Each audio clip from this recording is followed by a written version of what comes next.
Greetings to one and all present in the conference. Today I am going to present our work title, a bid limit based P2P energy trading framework. The renewable energy sources are becoming important to reduce the dependency on fossil fuel based sources and to reduce the greenhouse gas emission. The renewable energy sources can be integrated on the generation side or they can be integrated on the distribution side of the grid as shown in figure 1 and 2. However, the generation side integration requires large upfront investment, due to which the distribution side integration of renewables is preferred. The renewables integrated at the distribution end of the grid can be used to gain monetary benefits by supplying the excess energy back to the grid. As shown in figure, let's say a prosumer has a solar PV generation and battery integrated at the premises, so they can use these resources to meet their own demand. At the same time, they can supply back the excess energy and get a compensation for the sale. They will be compensated at a rate which is called feed-in tariff rate. Now, with more and more prosumers coming into the picture, the feed-in tariff rates are decreasing. For example, in India, the typical user is paid at the typical user needs to pay around 7 rupees per kWh for their consumption from the utility, while they are compensated at 2 to 3 rupees per kWh for their excess generation. So there is a huge gap between the amount they are paying for electricity and the amount they are paid for supplying electricity. Because of that, there is a lack of motivation in the prosumers to install DERs at their premises. To avoid this issue and increase the penetration of DERs, another scheme is being researched, which is called P2P energy trading. P2P energy trading, as the name suggests, the peers can trade electricity among each other at a mutually agreed upon price. As shown here, a prosumer having excess generation can sell their power with a consumer having a deficit of electricity. Now, for the successful realization of peer-to-peer energy trading, the framework should have the following features. First, it should be compatible with the three-phase unbalanced active distribution network. Second, it should take into account the distribution network constraints like line limits, voltage constraints, because the bidirectional power flow can lead to the violation of these constraints if not considered in the framework.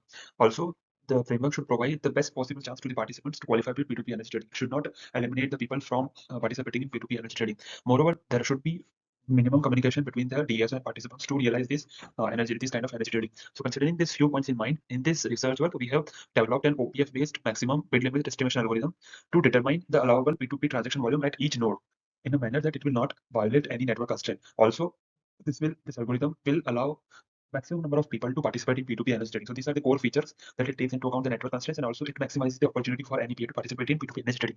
Moreover, we have proposed a P2P energy market clearing mechanism to match the demand and supply of the received bids in a fair manner. The proposed bid limit estimation and market clearing algorithms are validated on modified standard three-phase unbalanced IEEE 33 bus IEEE 13 bus distribution network, and the simulation results are thoroughly discussed in the paper. So the algorithm highlighted in the box is a proposed OPF-based maximum bid limit estimation algorithm. Here you can see this is the objective function of the algorithm, which basically is maximizing the injection and drawal of any peer at a node N and phase 5. Right. So this is the objective function. U and W are basically the indicators of whether the peer is acting as a prosumer or consumer. This and these equations are basically active and reactive power balance at node N. Question number 4 relates the voltage at the receiving end with the voltage at the sending end. So question number 5 basically relates the apparent power with the voltage and current in the line. Also, it convexifies the non-convex problem. Equation 6, 7, and 8 are basically the inequality constraints on nodal voltage limits, maximum DER capacity installed at node N, and the maximum demand or rated load at node N.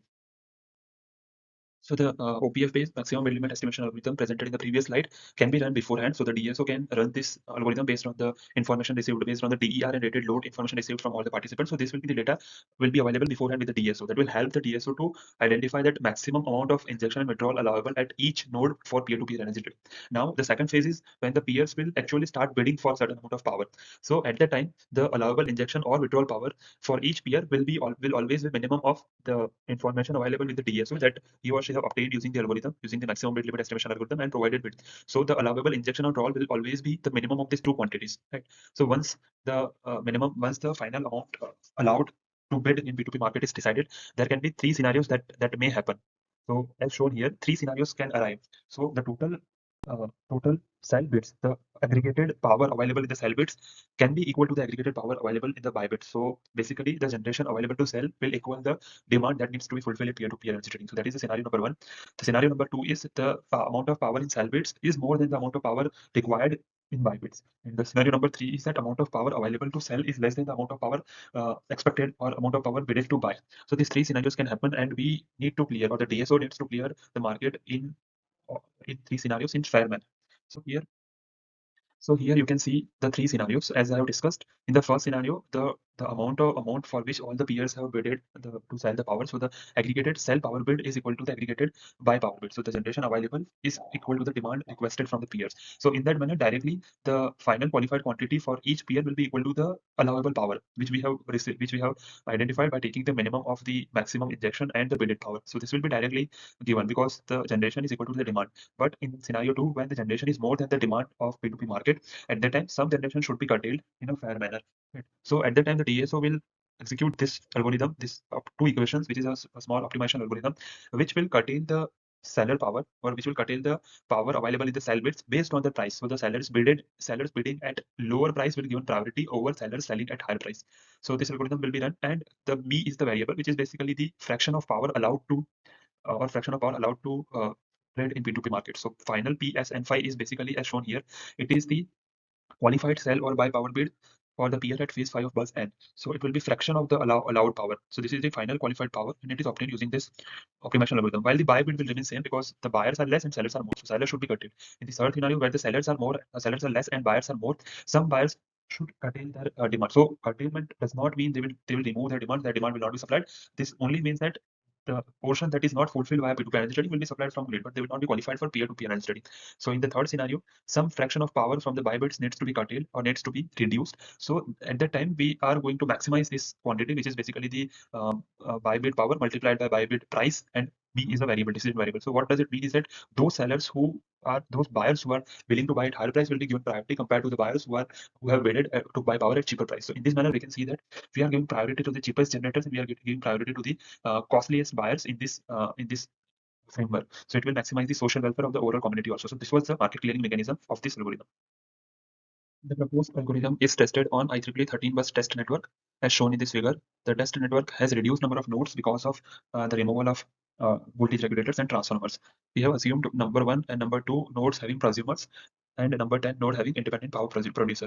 To test the algorithm, we have used this particular data where these three nodes 1, 2, and 10 have this particular DER capacity, and other three nodes 4, 5, and 6 are interested in participating in P2P energy trading, having this particular maximum active power demand. Now, when we feed this data to the OPF-based maximum bid limit estimation algorithm, it gives the details of maximum injection and draw allowable based on the network constraints. So in the bottom table here, we can see the results of the algorithm, which shows that all the three prosumers were allowed to inject as per their maximum DR capacity.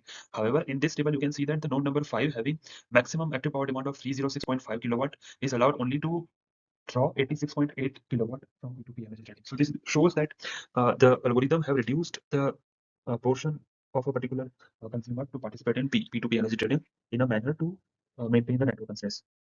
Here you can see the bus voltages for the provided data, and they are well within the 0.95 per unit to 1.05 per unit limits. Now, once the DSO has this data that okay, these three prosumers and these three consumers can do maximum this much amount of P2P energy trading, what will happen in real time? So in real time, they will not bid for the maximum demand of maximum generation. They will bid for some power. So let's say this is the bids obtained through a user interface available to them for doing P2P energy trading. So the three prosumers are willing to generate or to inject this much amount of power at this particular price, while the three consumers earlier discussed are willing to buy this much amount of power from peer-to-peer market at this particular price. So we will use the market clearing algorithm. Here you can see that the total injection power available is 1110 kilowatt, while the total withdrawal power available is 120 kilowatt. So this is our scenario number 3, where the total available injection is less than the total available draw. So the algorithm should curtail a particular buyer with lesser price, who is paying lesser price for their power. So you can see in the results that the final quantity qualified for prosumer number 6, who is bidding to buy power at 3 rupees per kilowatt hour, is only 32 instead of 42. So he or she has bidded to buy 42 kilowatt power, but the qualified quantity is 32 only, while all other people have qualified for the same quantity they have bidded. So this final graph shows the maximum they can draw for a consumer, what maximum they are withdrawing, their bid and the qualified power. So we have seen that the algorithm runs successfully to decide how much a peer can inject or withdraw, and also to clear the market in a fair manner. So we can conclude that the paper has presented a bid limit based network aware P2P energy trading framework for a three-phase unbalanced active distribution network while considering the network constraints. We have presented an OPF based maximum bid limit estimation algorithm, which determines the maximum power limits for peers participating in P2P energy trading. And we have also demonstrated a market clearing mechanism which is fair in a manner. The algorithm was tested on IEEE 13 bus network and satisfactory results were obtained. The possible extension of the presented work can be integration of the framework with the user interface, P2P energy trading user interface, which will allow the users to float fair, secure, and transparent bids. These are some of the references used in this work. Thank you for your kind attention.